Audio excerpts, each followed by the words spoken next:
Welcome to All Sides with Ann Fisher, All Sides Weekend. You just heard a cut from the 1959 tune Madison Shuffle, performed by saxophonist and Columbus native Carl Sally. This weekend, Mr. Sally and two others, jazz organist Bobby Floyd and jazz vocalist Nancy Wilson, will be inducted into the Lincoln Theater Walk of Fame. Joining us now in the studio is jazz saxophonist Carl Sally. Welcome to the show. Thank you. Also joining us for the show is David Meyers. He co-wrote the 2012 book Ohio Jazz, A History of Jazz in the Buckeye State, and the 2008 book Columbus, The Musical Crossroads. Welcome back, I should say, David. Thank you, Ann. Carl, you started playing music in the fourth grade at your neighborhood school of Franklinton Elementary School in the 1940s. Was it always the saxophone? No, it was basically an accident the first time. I had to go to the restroom, and when I was coming back to the room was locked. And I knocked on the door, and the teacher didn't answer correctly, or quickly, I should say. And I knocked again, and she didn't answer again. So what I did, I just hollered in there, "Open the door, Richard." And there was a big tune out at that time called "Open the Door, Richard," and the kids all laughed. So when I got in class, she says, basically, "You want to be a clown? Well, here, sing the song for the class." So I readily agreed and sang the song, "Open the Door, Richard." And at a PTA meeting, she stated to my grandmother, who raised me, and my father, that I think he's got some musical talent. And my father, he loved that because my father loved music.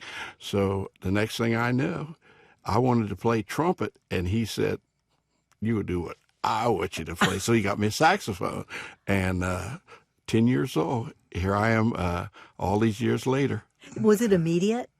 I mean, a lot of people, particularly with a reed, it takes a while to get used to it, that kind of thing. No, it was a deal where the teacher had my saxophone teacher, who was teaching at Lazarus, a big department store, saying, "Well, we're going to take about a couple months and see if he's going to take to this."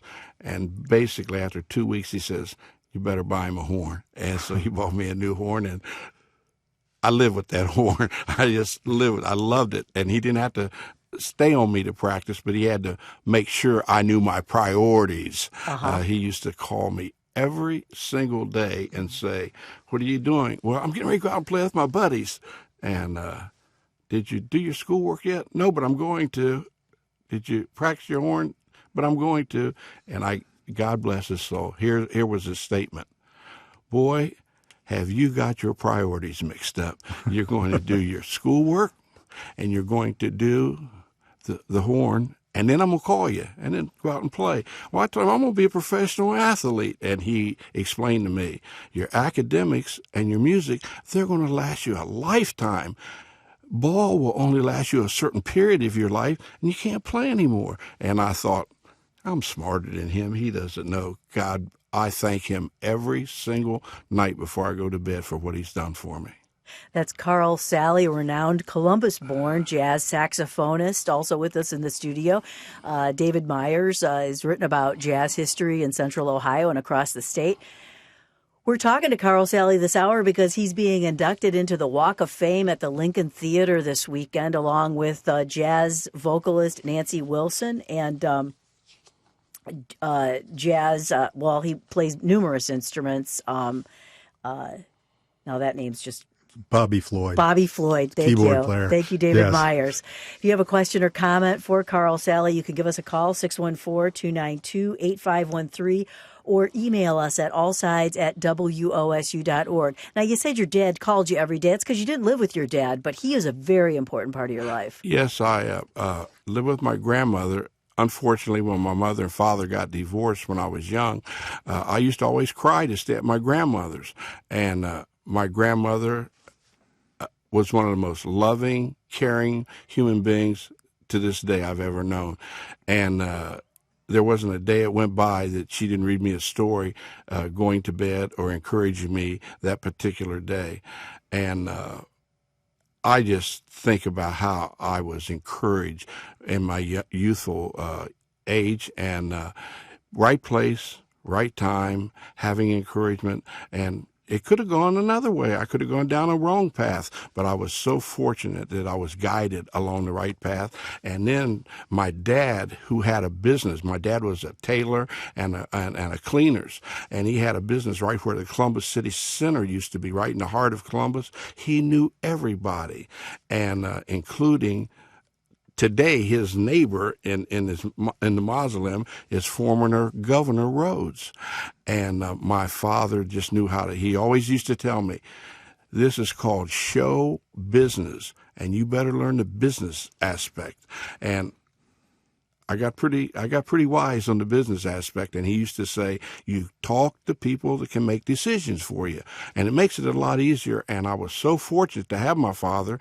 He, I can remember he put me on amateur shows. One was at a big department store here, F&R Lazarus Company. Sure. It was a show called The Hijinks Show, and only high schoolers were allowed on it, and they let me in. I was a junior high, and the MC, he's a Hall of Fame announcer now.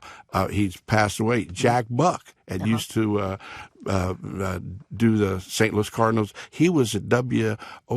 I'm at WOSU. He was at WCOL in Columbus at that particular time, and he was the MC, and I won $15. Well, I was the hero with my guys because we went out and got sundaes and milkshakes and all, and it got contagious to me after a while. So I was making a little money doing it. Yeah, right. So here and I played at teachers convention, my very first paying job, and I got a quarter, a brand new quarter, and my grandmother used to keep that quarter all the time. So I graduated from Franklinton Elementary School. I played for my elementary school graduation. Starling Junior High, I played for my junior high graduation.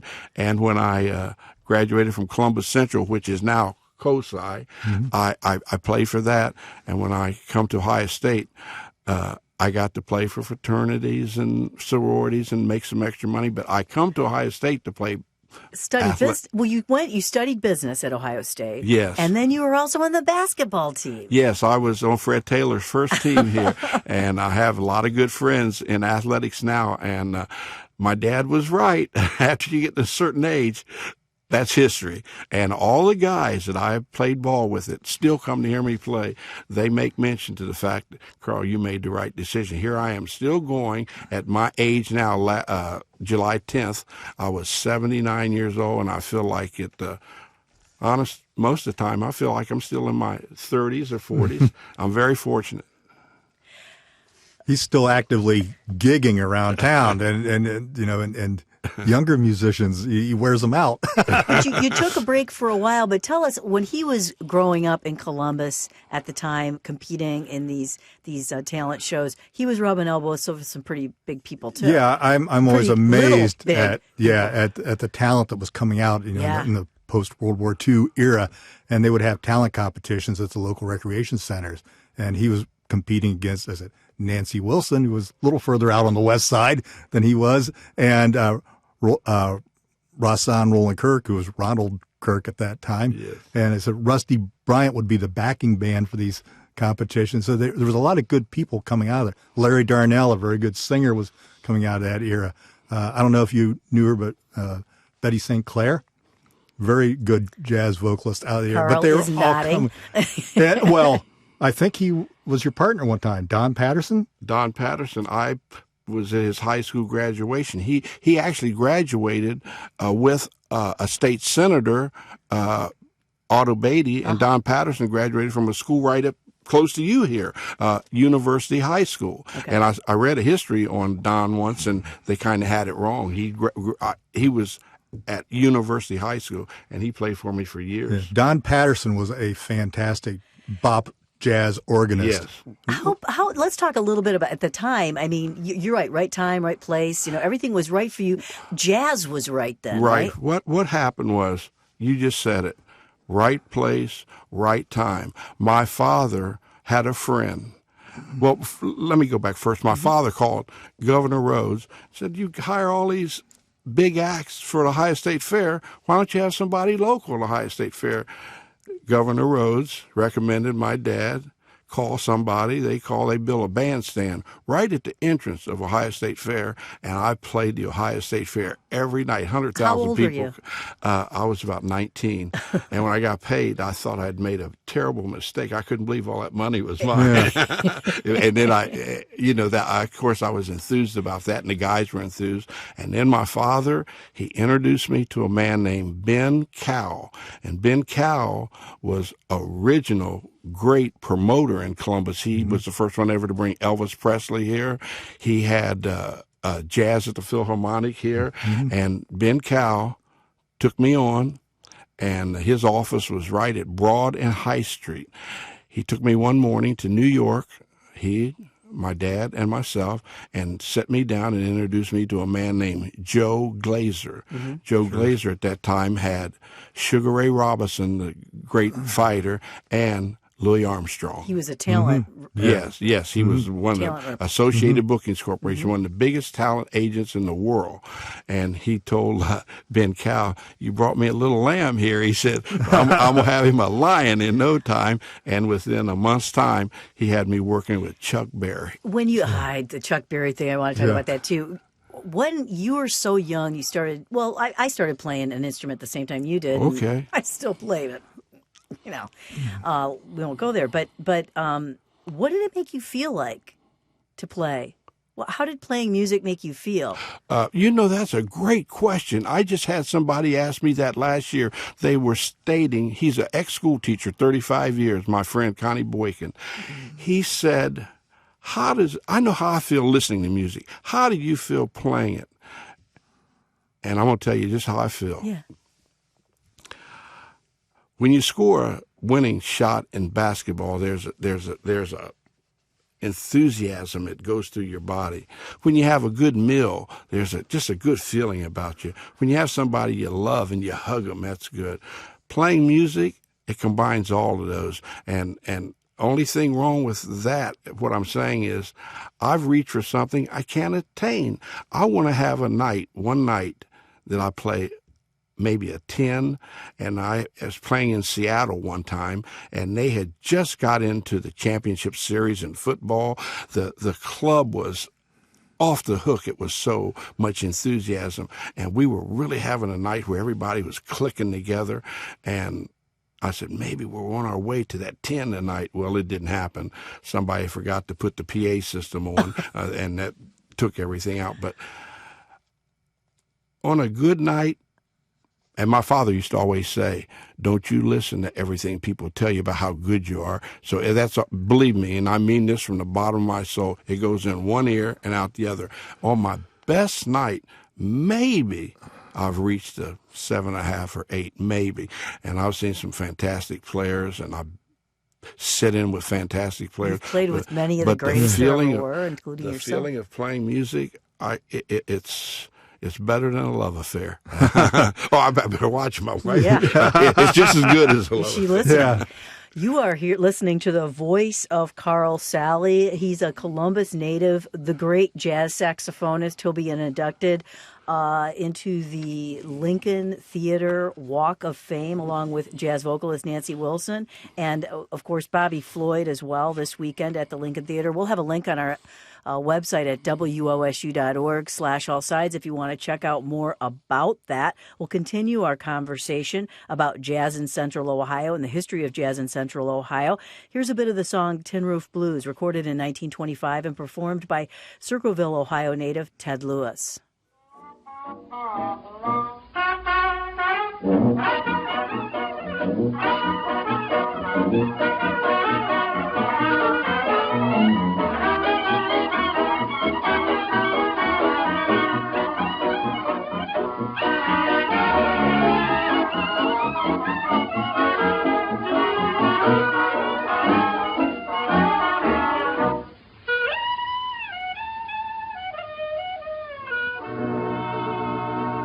You're listening to All Sides with Ann Fisher on 89.7 NPR News.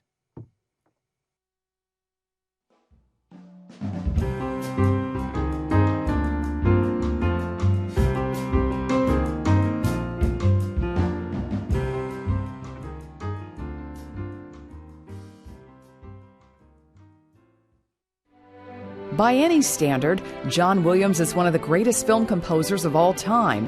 His 49 Academy Award nominations are second only to Walt Disney himself. And Williams and Walt Disney have gone hand in hand since he opened the Walt Disney Concert Hall in 2003.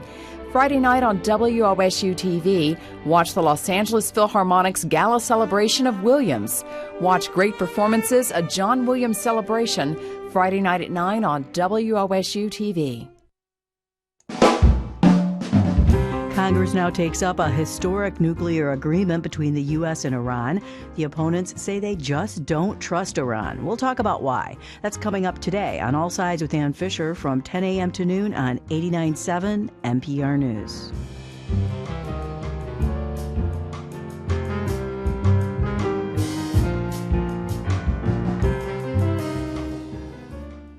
And it's 78 degrees in downtown Columbus. Sunshine today, a beautiful day with a high of 86.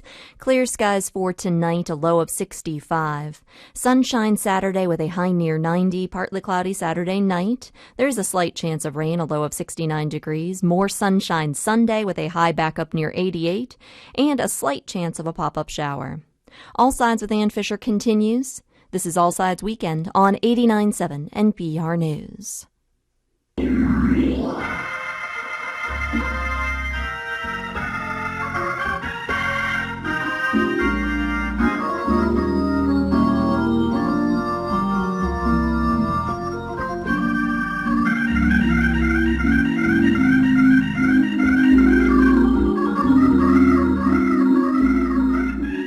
I could listen to that all day long. Welcome back to All Sides Weekend. I'm your host, Ann Fisher. That was Columbus native Bobby Floyd's rendition of Just a Closer Walk with Thee, performed at the Lincoln Theater in Columbus in 2009.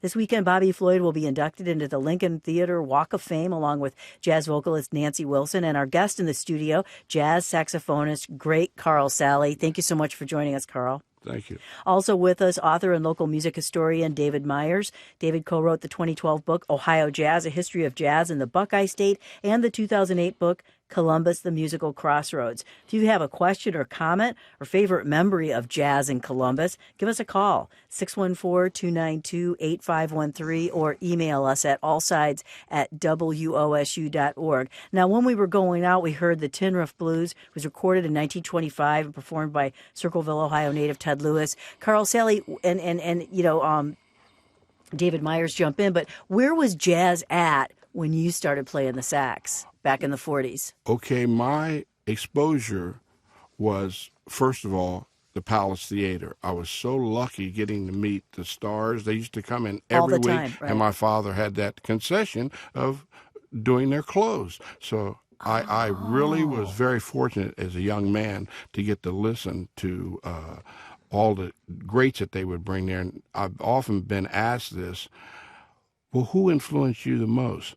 Well, just so happened, Sonny Rollins and myself were influenced by the same guy. I heard him on a Tavis Smiley show one night state this. It was a guy named Louis Jordan and the Timpani Five. Yeah. And oh my goodness, did he not only play, he entertained the crowd, and I was fascinated with him. But I want to tell you something.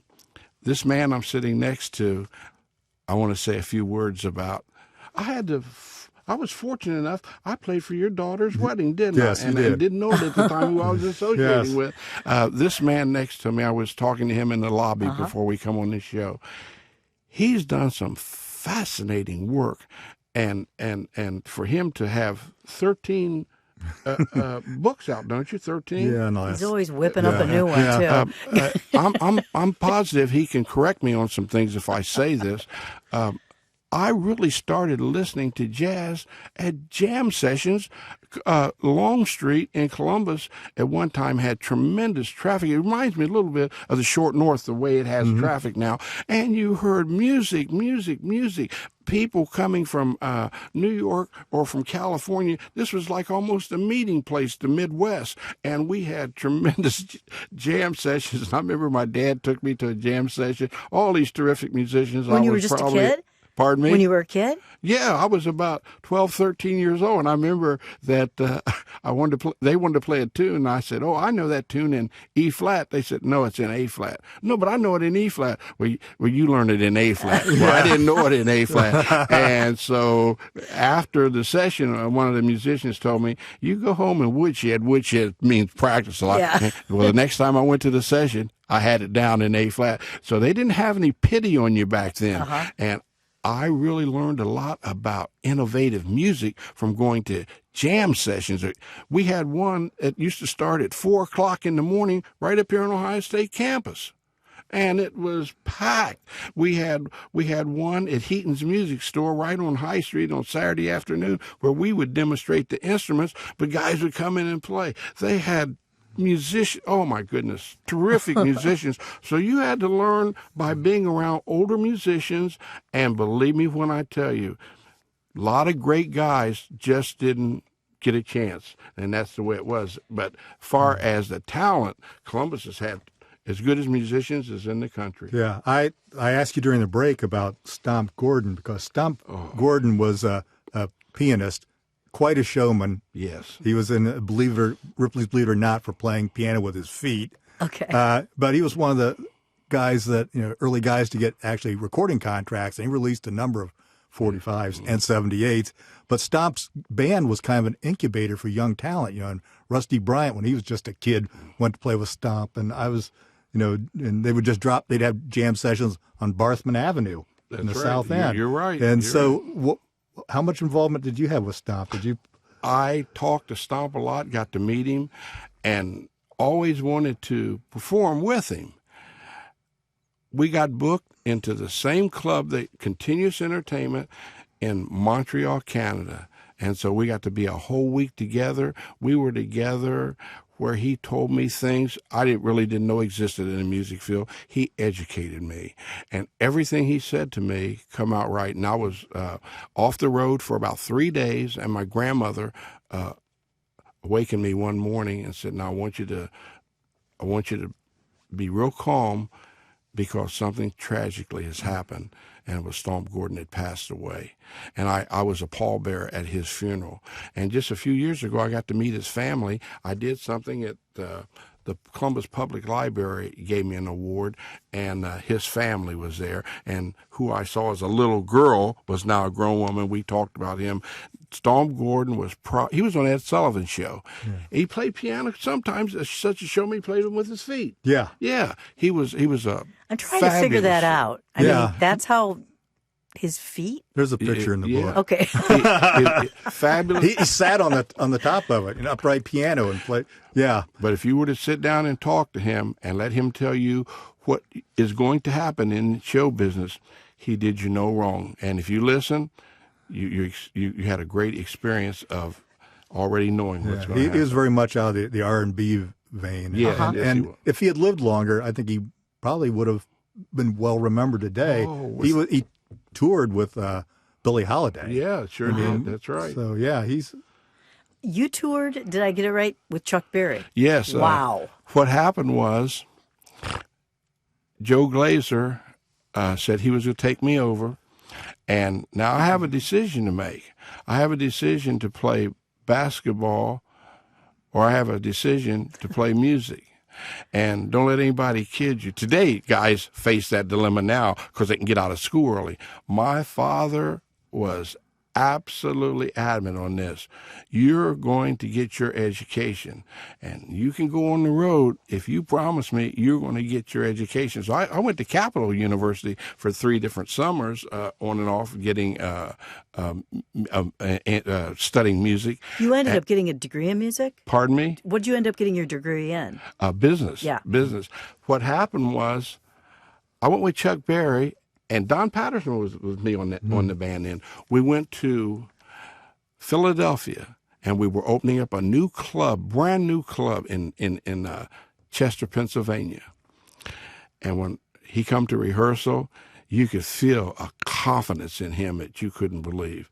And we had rehearsals, and I thought, oh, man, this music we're playing, this is what I got in this for. But after seeing the response of the people were, they were almost hysterical. What was the music? I mean, it was Chuck Berry. He had 3 tunes. Yeah, he had 3 tunes in the top 10. He had Johnny Be Good, School Days, and as an entertainer, second to none. He had the people in frenzies. We went to a gig in Chicago. We played the Civic Opera House. And if you've ever been to Chicago to see the Civic Opera House, it's phenomenal. I mean, Carnegie Hall is nice, but the Civic Opera House is supreme. And that's the only time in my life that I think I ever was intimidated when the curtains opened. I had been at rehearsal that afternoon, and of course the theater only has the workers there. And Chuck had a tendency to, I don't want to say prima donna, but I really do. But he would show when he wanted to. He didn't show up at the rehearsal.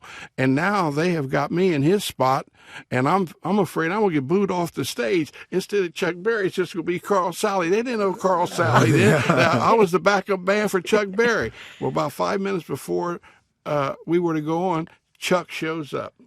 And the place is packed. When I got to the theater, I'm driving around to the stage entrance. People are blocks away to get in. You have no idea how he drew crowds. Well, I later in life had an oldie but goodie show at Madison Square Garden. He had changed a lot, and he was a little more humble. But as far as being a star, he was what you call a real star. And every place I ever played with him, standing room only. Wow. Yeah. You're listening to All Sides with Dan Fisher on 89.7 NPR News. We're talking about jazz history today with one of the greats, Carl Sally. He's Columbus-born jazz saxophonist. Has been all over the world, and has come back to Columbus and still performs these days. Took a little bit of a retirement, but you're back on the stage now. And also David Meyers. He's co-author of Ohio Jazz: A History of Jazz in the Buckeye State, and also the 2008 book Columbus, the Musical Crossroads.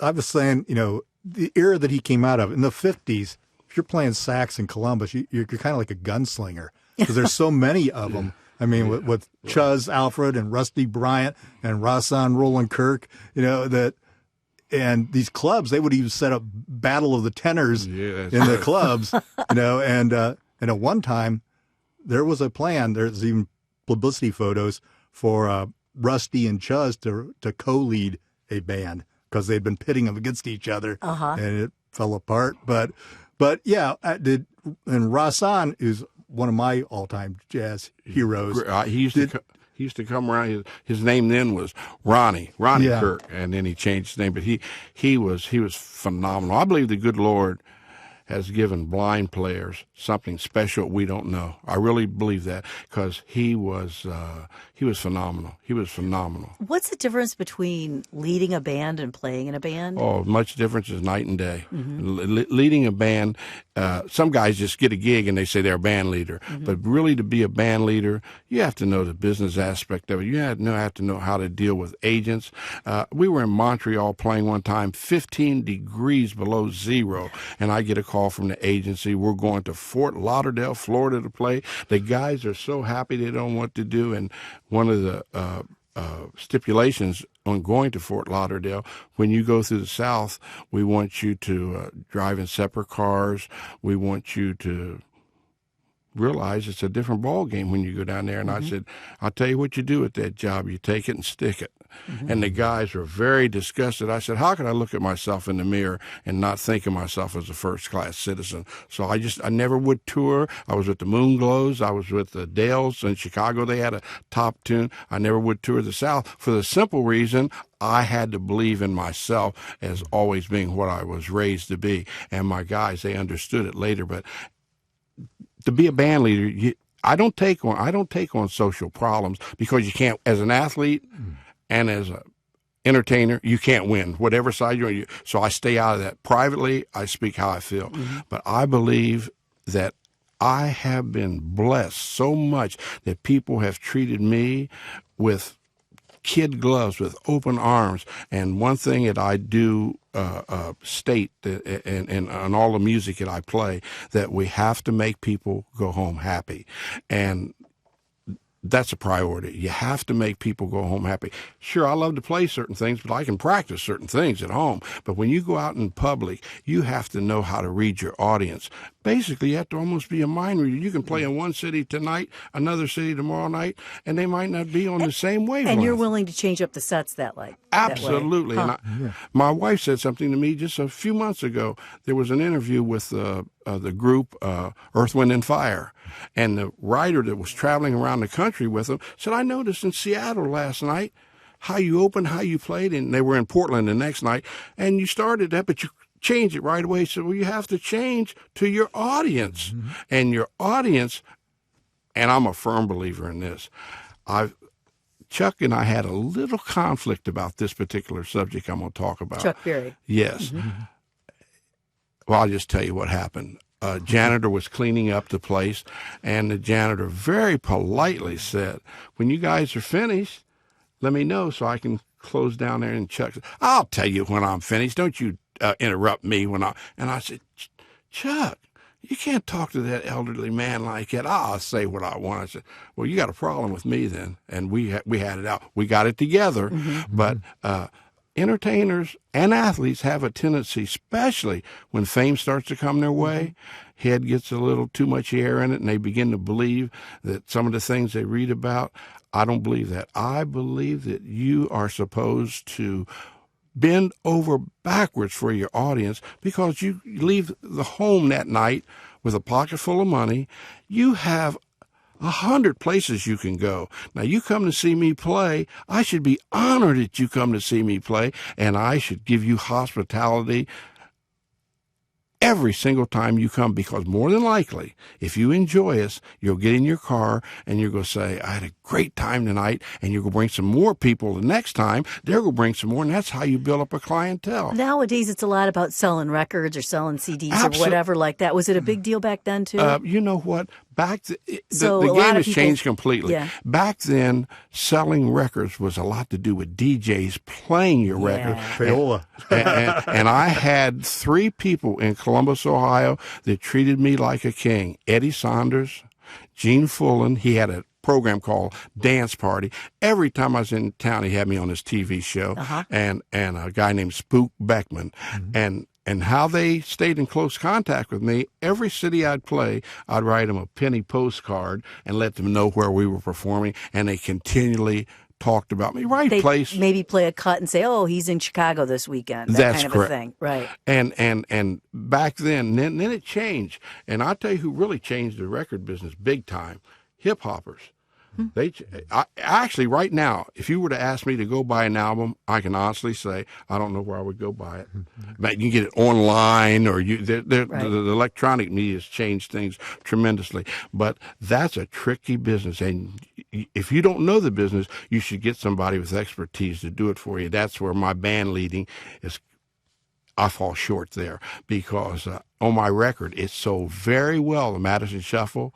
And I was just so happy, turned on the radio, get to hear my record. But financially, I think maybe I might have made $1,000. Well, you run a little label out of Middletown, Ohio. Right. And so whoever handled the money, they handled it more for themselves than me. So you have to really know what you're doing when you get into that record business, because you're dealing with a mass of people then. Well, yeah, I in my interviews, with musicians, it becomes clear that the problem with a lot of Columbus talent is that they're swimming with sharks once they leave Columbus, and they just don't know how to negotiate those waters. You said it perfectly. Yeah, and because just the ones that have been really ripped off in their careers.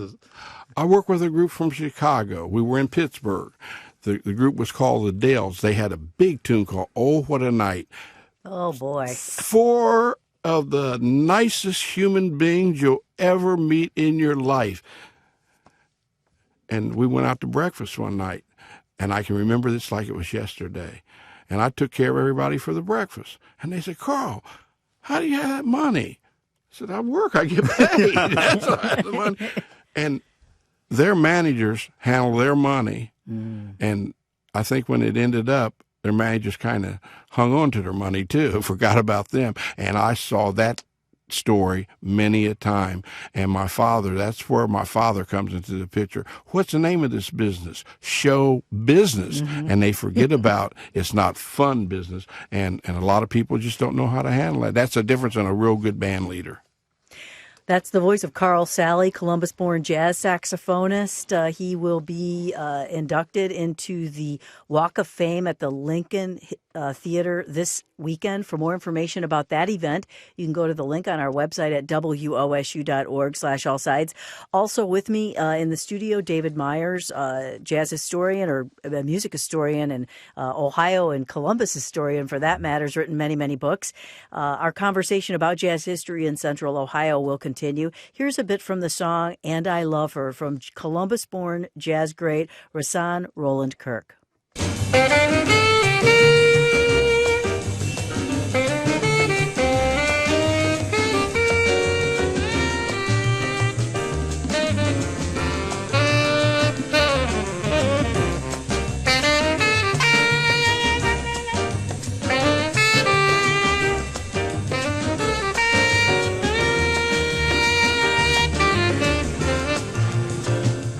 You're listening to All Sides with Ann Fisher on 89.7 NPR News.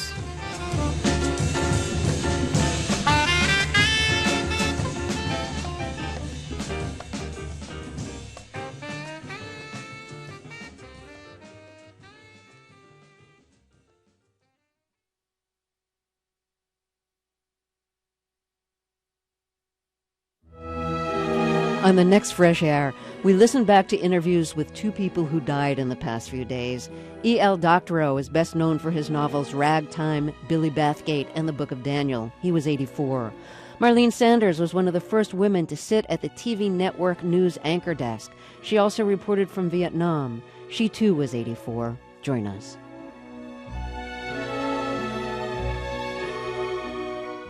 Fresh Air begins in 20 minutes starting at noon here on 89.7 NPR News. Sunshine today, a high of 86. Clear skies tonight and a low right around 65. Sunny and 88 on Saturday. This week, Wait, Wait, Don't Tell Me accomplishes something that Donald Trump never will. We go to Washington. We'll be desecrating the great venue at Wolf Trap, along with the Surgeon General of the United States. We're hoping to get our own official safety warning. I'm Peter Sagal. Listening to this week's news quiz probably will not be hazardous to your health, but it won't be for lack of trying. Join us for Wait, Wait from NPR. Join us for Wait, Wait, Don't Tell Me tomorrow morning at 11 here on 89.7. And support comes from the Columbus Metropolitan Club presenting their weekly forum. Wednesday at noon, it's What's on Your Mind with Hugh Dorian. It's a conversation with the city's auditor who has been keeping Columbus's fiscal house in order since 1969. For information and tickets, visit columbusmetroclub.org. All Sides Weekend continues on 89.7 NPR News. I'm putting my faith in the promise of your love. I'm gonna see it through love. Put my trust in you. One on one.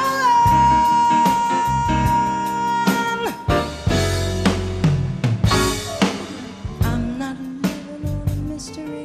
It's the way you love. Welcome back to All Sides Weekend. I'm your host, Ann Fisher. Those are the vocals of Columbus native Nancy Wilson singing Put My Trust in You at the Newport Jazz Festival in 1987. She's one of 3 jazz artists to be inducted into the Lincoln Theater Walk of Fame this weekend, along with Bobby Floyd and saxophonist Carl Sally, who's still with us in the studio.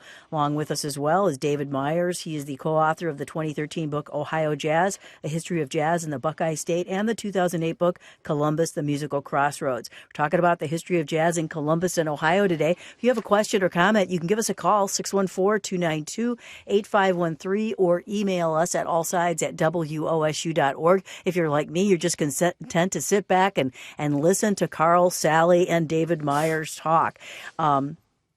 David, the title of your book, I wanted to talk about this briefly, The Musical Crossroads. I thought of that when Carl Sally was earlier talking about how, you could just come to Columbus at a certain point and everybody was here jamming, everybody was checking it out from all over the country. Yeah, well, we were fortunate from a geographical standpoint, and that you had the intersection of Route 23 and Route 40.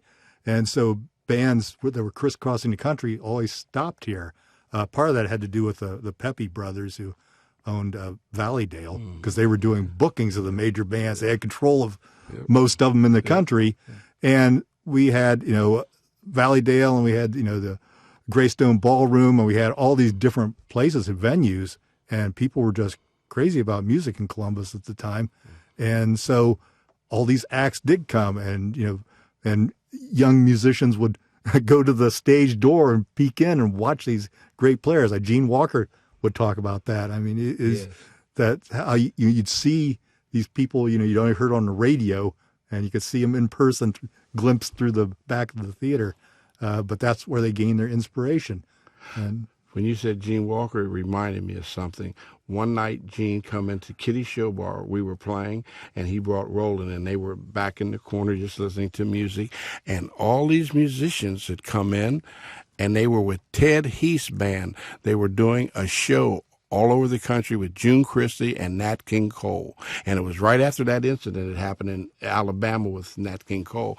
And so some of Ted Heath's band wanted to know if they could sit in and play. And I said, are you kidding? Are you great musicians? So they sit in. We had a jam session you couldn't believe. And Gene said to me, and I always remember this from Gene when we got off the stage, he said, I was 18 years old at the time. He said, Carl, you're right with those cats. And boy, that was a great compliment. And beautiful human being. Gene was a beautiful human being. And what Mr. Meyers is sitting here saying is he's just bringing back memories.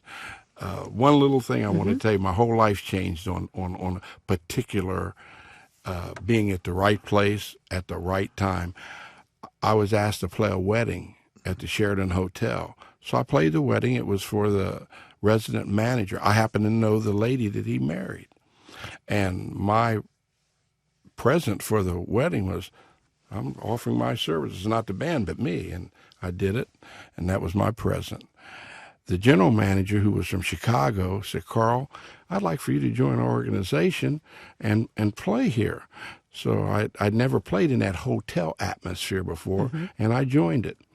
Well, about a year and a half later, he said, we're opening up some new hotels, and we're going to open up one in Anchorage, Alaska, and we want you to come. So I said, okay, just saying okay. You like cold locales. And so it comes within 6 months of the hotel opening. He said, Carl, are you getting ready? And I really wasn't thinking about going into Anchorage, Alaska. And Storm Gordon had told me about Alaska. Yeah. So we went up to Anchorage, Alaska. It ended up being one of the most successful Sheratons in the whole wide world of Sheraton. And I was there for 6 weeks. I stayed 6 years. Wow. And things that I experienced going out into the villages, playing for who actually, they owned the hotel. The natives owned it, and Sheraton ran it. It was one of the most fabulous engagements I've ever had in my life. And a man had come to me to want to do a commercial for the newspaper called the Anchorage Times. And I said, well, you tell me what you want, and I'll see what I can do. So he told me what he wanted. And I said, this is going to be easy. It's going to be a piece of cake. I'm going to take a Ray Charles tune called Let the Good Times Roll, change the words around, and the commercial showed the times being printed and rolling off, and they're taking it from the truck to the people, and we just changed the words, let the good times roll.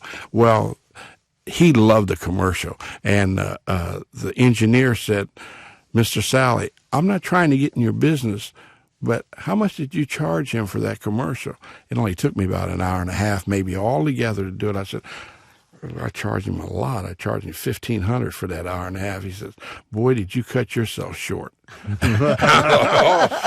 He said they bring up guys from L.A. They get $5,000 plus expenses, and they didn't do a better job than you did. So the man come at me again to do all his commercials, and I stung him a little bit. I went upstairs instead of downstairs, and I had that concession wrapped up. I had private parties. I had the whole thing to myself up there. Everybody I took to Anchorage, Alaska, stayed. Wow. No, I got to play for President Carter when he come up there. It was just fabulous. And then we went right from there and opened up a brand new one in Seattle. And later I'll tell you about that. The greatest thing in my life ever happened in Seattle. I'll tell you, you'll love that story. I want to take this call real quick because this might be another great thing in your life. I don't know. Carrie in Columbus, you're on the air. Hi, Carrie. Hi. Carl Sally's daughter, right? Oh, my goodness. It is. I've been listening. Okay. This is so wonderful. Uh-huh. Yes, I just wanted to say or to add, not only is he an awesome musician, which he is a wonderful person, and everyone he plays for or plays with just enjoys him, and our whole family's been blessed just by being around him, and we are so excited for tomorrow night. It is. It's a great occasion. Carl Sally will be inducted into the Walk of Fame at the Lincoln Theater tomorrow. Carrie, Dad was gone a lot? Yes. Yes, our story is very, very unique and funny and great, but yes, I've come in contact with him later, and we've really enjoyed each other, and it's been wonderful. And then my mom are great people.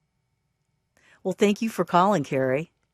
Yes, and thank you for interviewing him. It's really neat, and I know a lot of people are looking forward to hearing him. Yeah, well, have a good time tomorrow night. Thank you. We will. Thank you so much. Take care. Bye.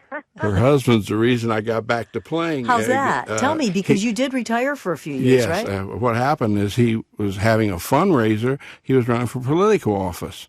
And I went up to his fundraiser and played for it. In fact, Chuz played. I hired Chuz, too. We had a great time. And he ended up, he was successful in his election, and he ended up mayor of Arlington, a suburb of Columbus. Uh-huh, sure. And I played a concert up there before, and it just turned out great. It's a great story. People wanted us to put this story about my daughter on Oprah's show. They thought it was so great. It's a story you might get tears in your eyes, but I love the ground she walks on. And the family is just a beautiful family. By the way, I wanted to tell you about that Seattle. I have to get that in. Yeah. I got to play for the Final Four. The Final Four was in Seattle, Washington, 1984, and I got to play it. I got to play for the Coaches Convention and Nike. They had a big convention there. I'm sitting with one of the coaches one night, and he says, "Carl, I can't believe I can't get around. The city has run out of automobiles." It was fabulous, the Final Four. I said, "You got no problem. I got a new car. You can have my car all day. I don't need it. You can have it." And so he got it. So there we got tight. And we talked about things that we're talking about now. Only we talked a lot about sports, and I got to meet all the coaches. He says, "Carl, before the Final Four, the coaches that are still active play ball. We have a game. And, you used to play ball. Why don't you play?" Well, I was working out every day at that time, so I got to work out with them and have a game, and I did have a good game. And, oh, boy, my pride was there. And one of the coaches now, he's the head coach of Toronto Raptors in the NBA now. And I played the national anthem at a lot of NBA games. Yeah, right. And I'll never play ever again without a sound check. I played the national anthem at an NFL game, and you have no idea what this feels like when you got 70, 80,000 people there, and No, they I say, don't. "Now the national anthem," and it gets quiet, and I'm in the middle of the field, and I'm playing the national anthem. Well, at the Kingdome at that time, they put curtains up for basketball. They block off the stadium. They don't need 80,000 seats. Okay. And then for baseball, they put fences up, and they don't need 80,000 feet. But for football, it's wide open. And I'm in the middle of the field, and I'm playing the national anthem, and I get at the part, da, da, da, da, da, da, and it's going, like echoing. I forget where I'm at. In the tune. Sure, right. 80, you can't hear yourself now. I just keep holding a note. And I started thinking real quick, got through it, And then when you finish your last note, cool. It's like an explosion to people. And I said, never again would I ever play without a sound But check. I bet you it sounded kind of cool. It did. Know? It did. So how long can you hold a note? Cool. Yeah. I wanted to hold that one for. I actually forgot. Yeah. We only have a few minutes left. Wow, this hour has just flown by, Carl, Sally. We have an email from a listener, though, that might be interesting to you. It says, back in the 60s, I recorded gigs for Zanesville's local guys, Don Bryan, Charlie Spires, and Shelley Carlisle. They played Adornetto's, an Italian restaurant, and the casino in town, as well as gigs as far away as Canton. Don played electric piano, Charlie was guitar, and Shelley was bass. Shelley at one time had a big band, but I can't find any writings about him. Did you know any of these guys? I'd heard of them, but I really didn't know them. Okay. All right. I've heard that question before. I think I talked to this person once. So you retired, but you got back into performing because of a political thing you did. Yes. And never stopped. Do you plan on ever stopping? Here's what happened. Once I started playing again, I'm seeing people I hadn't seen in years. The music was better. Young musicians coming up all over the place. And Bobby Floyd asked me to come and sit in with him on a session. I did. In fact, you can go to your YouTube now and get it. It's Carl, Sally, Bobby Floyd, and we did a tune, and the people said, "You guys upset the place." It was Wine Light, and that feeling come back again. So I said, I got a promise to Carl now. The only time I'm not going to play music is when they say 10 and you're out, and they put you underneath. That's the only time I'm going to play music to the very end. Well, we're all lucky for it. I want to thank you so much for joining us today. You're a wonderful host, and I really appreciate you having me. That's Carl Sally, Columbus-born jazz saxophonist. Also, David Meyers. Thanks for joining us again. Thank you. David Meyers, co-author of Ohio Jazz, A History of Jazz in the Buckeye State, and another book called Columbus, the Musical Crossroads. This weekend, Bobby Floyd, that Carl Sally just referred to, will be, and Carl Sally and jazz vocalist Nancy Wilson will be inducted into the Lincoln Theater Walk of Fame. If you want to learn more about that, we'll have a link on our website at allsides at wosu.org/allsides. Thanks to the All Sides staff, producer Michael DeBonis, associate producer Amy Jurovich, assistant producer Sheila Knott, and the All Sides interns Shahina Sagiri, Ryan McFadden, Sam Buck, and Matt Berkeley, with video production by Rich Karsmitsky and Amber Karsmitsky. Alan DeCenzo is a composer of our regular theme music, but today let's end the show with one more tune from our guest, the great saxophonist Carl Sally, who's one of 3 jazz greats to be inducted this weekend into the Lincoln Theater Walk of Fame. This is Midnight Sun, performed by Carl Sally.